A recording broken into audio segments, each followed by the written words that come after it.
নমস্কার, আমার ভুরিভোজ চ্যানেলে সকলকে স্বাগত জানাই। Welcome to my channel Bhuribhoj. আমি আজকে বানাবো চারা পোনার ঝোল শীতের সবজি দিয়ে, মানে ফুলকপি সিম দিয়ে মাছের ঝোল বানাবো। তার জন্য মাছে প্রথমে নুন আর হলুদ মাখিয়ে এটাকে 15 থেকে 20 মিনিট মতো রেখে দিয়েছিলাম। নুন হলুদ যাতে নুনটা ভেতরে মাছের ভিতরে ঢুকে যায় সেটুকু সময়, মিনিমাম 15 মিনিট কিন্তু রাখতে হবে। ভালো করে সর্ষের তেল গরম করে আমি একটা একটা মাছ এর মধ্যে দিয়ে দিলাম। প্রথমে 3টে মাছ দিলাম, পরে আরও 2টো মাছ ভেজে নেব। একটা পিঠ ভালো করে ভাজা হয়ে গেলে অপর পিঠটা উল্টে দিচ্ছি। 4-5 মিনিট পরে উল্টে দেব, অপর পিঠটাও 4-5 মিনিট ধরে ভেজে নেব। আমি সবজির মধ্যে এখানে ফুলকপি, চেরা কাঁচা লঙ্কা, আলু আর সিম নিয়েছি। দুটো দিকের আঁশটা ছাড়িয়ে নিয়েছি। চাইলে আপনারা এর মধ্যে আরও সবজি অ্যাড করতে পারেন, বেগুনও দেওয়া যেতে পারে। মাছ ভাজা হয়ে গেলে অন্য একটা পাত্রে তুলে নেব। মাছটা কিন্তু দুটো পিঠই খুব ভালো করে ভেজে নিয়েছি, বাকি দুটো মাছও ভেজে নেব। ভাজা হয়ে গেলে এবার যেটুকু তেল কড়াইতে রয়েছে তার মধ্যে কালো জিরে ফোড়ন দিয়ে দেবো। কালো জিরে ভাজা হয়ে গেলে প্রথমে আলুগুলো দিয়ে দিচ্ছি। আলুটাকে প্রথমে একটু ভেজে নেব। আলু ভাজার সময় এর মধ্যে দিয়ে দিলাম নুন। নুনটা ভালো করে মিশিয়ে নিয়ে আলুটা 2 মিনিট মতন ভেজে নেব। আলু ভাজা হয়ে গেলে 2 মিনিট মতন আলুটাকে ভেজে নেওয়ার পরে বাকি সবজি অ্যাড করব। এর মধ্যে একটু হলুদ গুঁড়ো অ্যাড করে দিচ্ছি। হলুদ গুঁড়োটাকে মিশিয়ে নিয়ে আরও একটু ভেজে নেব। ভাজা হয়ে যাওয়ার পরে এবার বাকি সবজিগুলো একসাথে কিন্তু দিয়ে দিচ্ছি।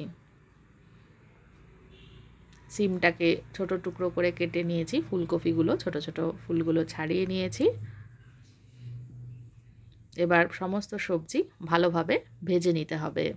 গরম গরম ভাতের সঙ্গে কিন্তু শীতকালে এই ঝোলটা খেতে ভীষণই ভালো লাগে। অবশ্যই এটা বাড়িতে ট্রাই করবেন। আর ভালো লাগলে আমার চ্যানেলটা যারা এখনও সাবস্ক্রাইব করেনি তাদেরকে অনুরোধ করব সাবস্ক্রাইব করে নেওয়ার জন্য।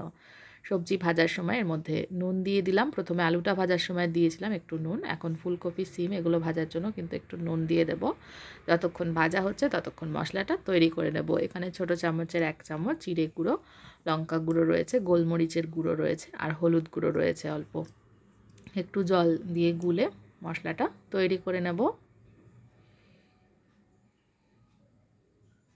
মশলা তৈরি হয়ে গেলে পারে এবার আমি যখন সবজিগুলো ভাজা হয়ে যাবে তখন মশলাটা দিয়ে দেবো। সবজি ভালো করে ভাজা হয়ে এসে এবার জলে গুলে রাখা মশলাটা দিয়ে দিচ্ছি। মশলাটা ভালো করে কষিয়ে নেব। ভীষণ সহজ একটা রান্না, খেতে কিন্তু ভীষণ সুস্বাদু হয়। এবার এই মশলাটা কষিয়ে নেব। আঁচটা কমিয়ে রেখে মশলাটা কষিয়ে নিতে হবে। দেখুন মশলাটা কষানো হয়ে এসছে। এবার আমি এর মধ্যে দিয়ে দেব জল। ঝোল যে পরিমাণে খাবেন সেই অনুযায়ী জলটা ব্যবহার করতে হবে। আমি একটু ঝোল রাখবো, সেই জন্য জলের পরিমাণটা একটু বেশি দিলাম। এবার এই জলে সবজি ভালো করে সেদ্ধ করে নেব। সবজি ভালো করে সেদ্ধ হয়েছে নাকি খুন্তি দিয়ে কেটে আলুটা কেটে দেখে নিচ্ছি ভালোভাবে সেদ্ধ হয়েছে নাকি। ভালো করে কিন্তু সমস্ত সবজি সেদ্ধ হয়ে গেছে। এবার আমি ভেজে রাখা মাছগুলো অ্যাড করে দেব। মাছগুলো দিয়ে দিচ্ছি লাস্টে। মাছ দেওয়ার পরে খুব বেশিক্ষণ ফোটাবো না, 1-1.5 মিনিট মতন ফোটালেই কিন্তু একদম তৈরি হয়ে যাবে মাছের ঝোল। মাছগুলো ঝোলে জাস্ট 1 থেকে 1.5 মিনিট মতন ফুটিয়ে নেব। দেখুন ঝোলে একটু ফুটিয়ে নিয়েছি, এটা একদমই তৈরি হয়ে গেছে। এবার এটা সার্ভ করে দেবো। রেসিপিটা দেখার জন্য সকলকে অনেক অনেক ধন্যবাদ। সকলে ভালো থাকবেন, সুস্থ থাকবেন।